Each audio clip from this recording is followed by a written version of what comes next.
Apsu was the Sumero-Akkadian god of the abyss beneath the earth. Tiamat, also known as Lucifer, was known as a serpent or dragon and was defeated by Marduk. Marduk was the father of Nebo, or Mercury. And Mercury is the same mythological character as the Zoroastrian Mithra, the Egyptian Hermes Anubis, and the Gnostic Hermes Christos. The most recent version of Mercury, however, is the archangel Michael in the Bible, who defeated Lucifer and sent him to the abyss of the earth, or hell. This story is steeped in astrological significance in the Bible and in many other ancient scriptures. This leads to an event in history that is recorded by many researchers regarding the cosmic upheaval and historic deluge. William Commonus Beaumont states, "The flood immortalizes the collision of a fallen planet, later termed Satan, actually a cometary body with our Earth." Consider what this reveals. He postulates that a planet, later termed Satan, fell to the earth, creating the flood we see recorded in the Bible and other myths.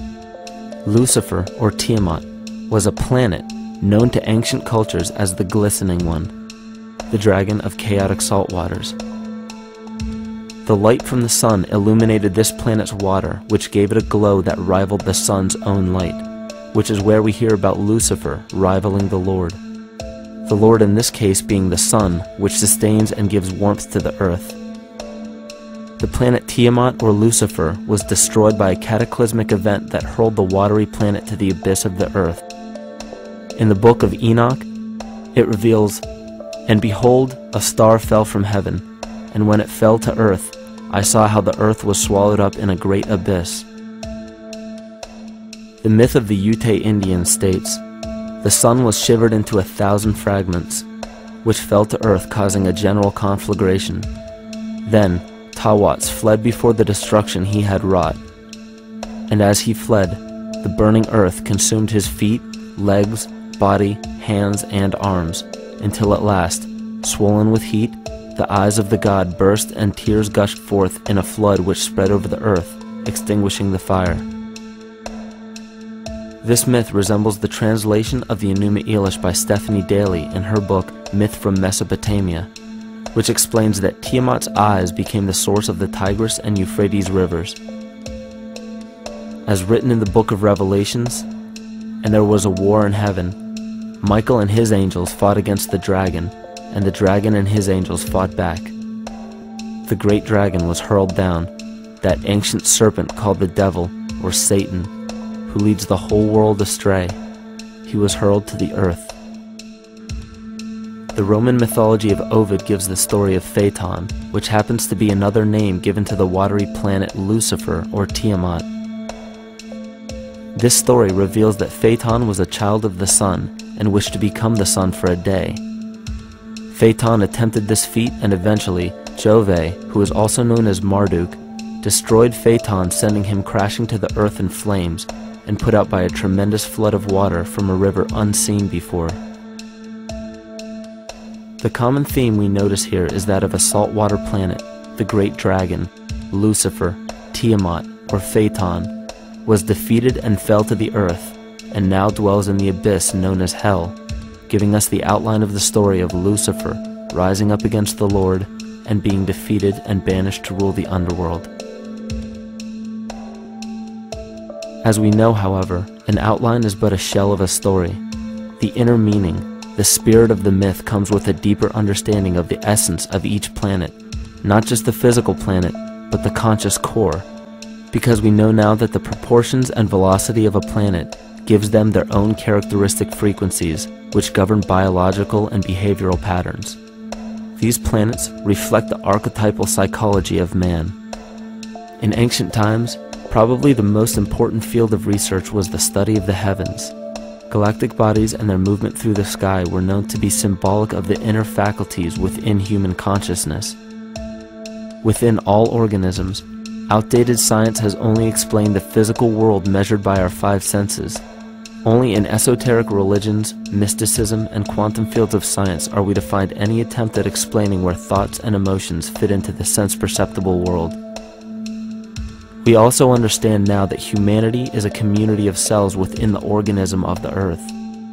The Earth, therefore, is a higher organism that shapes our form and function.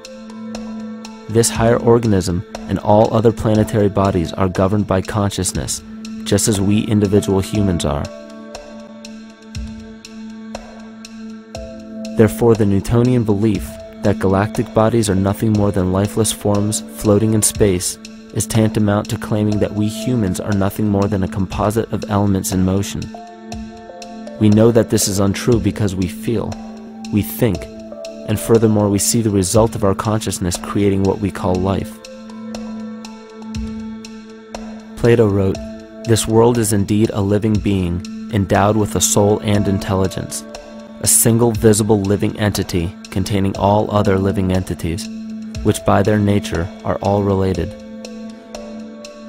Furthermore, the cosmos is a single living creature which contains all living creatures within it. And in an article out of the Sufi journal, the author writes, "The world is a living spiritual being." This was understood by the ancient philosophers and the alchemists who referred to the spiritual essence of the world as the anima mundi, the soul of the world. In scriptures, we hear of the claim that angels guide the inner soulful actions of people, or that the gods wield influence over man. Most ancient spiritual and scientific teachings held the belief that the hierarchies of the gods, angels, archangels, archai, all the way down to the cherubim and the seraphim, are the hierarchies within the human psyche. In this way, we must understand that when the whole of ancient myths and sacred scriptures speak of spiritual influence from a higher being, they were speaking of archetypal forces that are inherent within us, not an influence from an external source. This is where we begin to see the relevance of astrology as an ancient form of science that resurfaced in the 19th and 20th centuries under the name of psychology. Friedrich Nietzsche even stated, "As long as you still experience the stars as something above you, you still lack a viewpoint of knowledge." This is astropsychology and maps the inner faculties of the psyche. In pre-Christian times, there were schools known today as the mystery schools or the mystery religions. The messages encoded in the scriptures and ancient archaeology came from adepts of spiritual science. The intent was to teach the initiates the deeper meaning of these myths. What became later termed as Lucifer, Satan, or the devil was representative of the ego which rivals the Lord, the representative of the self. The true self is the epicenter of a person's entire being. It is the total sum of everything that we are. The false ego, on the other hand, is the idea and concept we create about ourselves in the course of our lives, which typically excludes any qualities we don't wish to accept about ourselves. However, humanity has been endowed with the freedom to choose either to obey the true self or to give in to the temptation of the vanity and materialism of the false ego. This is the most notable trait that separates man from animal. Our freedom of choice. The choice to follow our concepts and ideals, or our natural impulses. The choice to sustain nature, or to destroy it. This freedom of choice weighs on the fate of the entire organism that we call humanity. Cancer begins with a group of cells within a community that fail to communicate with the conscious signal of the organism. Those cells begin to grow out of control and spread to other areas of the organism. This very disease is evident in our world today. The cancer upon our earth is the domination of our false ego and our divorce from nature. Collectively, among every human, the cancer upon our earth is the domination of our false ego and our divorce from nature. Collectively, among every human, vanity leads to segregation and competition. Competition leads to fear and greed. Greed leads to deceit and immorality. And immorality is the breeding ground for illness, waging war on our earth. Every act of hatred and destructiveness in our world begins with self-hate and self-destructiveness. And it all begins with a breakdown in communication.